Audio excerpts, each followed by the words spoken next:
রকস্টারের মতন, মানে কোনো রক শিল্পী যখন স্টেজে আসে এ প্রান্ত থেকে এ প্রান্ত ঘুরতে ঘুরতে মাইক নিয়ে উনি বলছেন হবে তো, ক্রাউড বলছে হবে, উনি বলছেন ভোট দেব তো, ওরা বলছে দেব।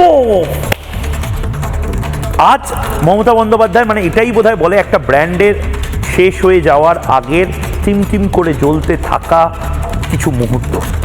মমতা বন্দ্যোপাধ্যায় একটা ব্র্যান্ড ছিলেন, মমতা বন্দ্যোপাধ্যায়ের সেই ব্র্যান্ড এখন আর নেই। মমতা বন্দ্যোপাধ্যায়ের ব্র্যান্ডটা এখন কীরকম হয়ে গেছে জানেন তো?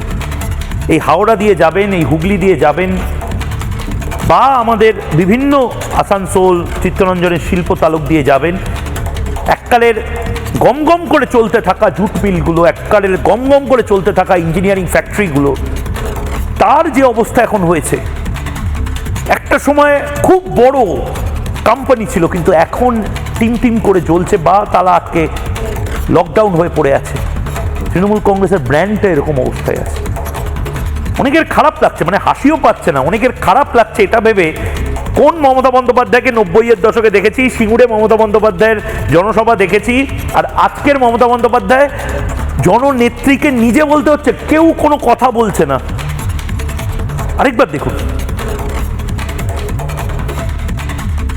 আপনারা দেখছেন তো বাংলায় কি চলছে, দেখতে পাচ্ছেন।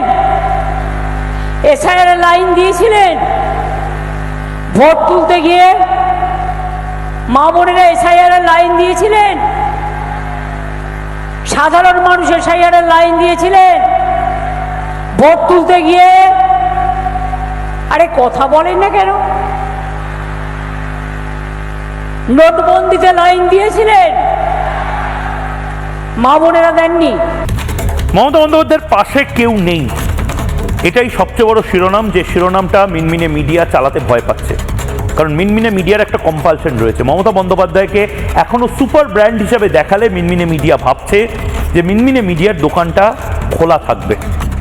যেদিন থেকে মিনমিনে মিডিয়া সত্যি কথা বলতে শুরু করবে, ময়ূকের মতন চোখে চোখ রেখে যেটা হচ্ছে সেটা দেখাতে শুরু করবে, সেদিন থেকে মিনমিনে মিডিয়া বা এই সিনিয়র মিনমিনের দম নেই এই ক্লিপটাও চালানোর। কেন জানেন? কারণ সিনিয়র মিনমিনে জানে মমতা বন্দ্যোপাধ্যায়কে এইটা আয়নার মতন যদি সামনে ধরানো হয়, কালকে থেকে মিনমিনে মিডিয়ার সমস্ত কিছু বন্ধ করে দেবে মমতা বন্দ্যোপাধ্যায় নিজে।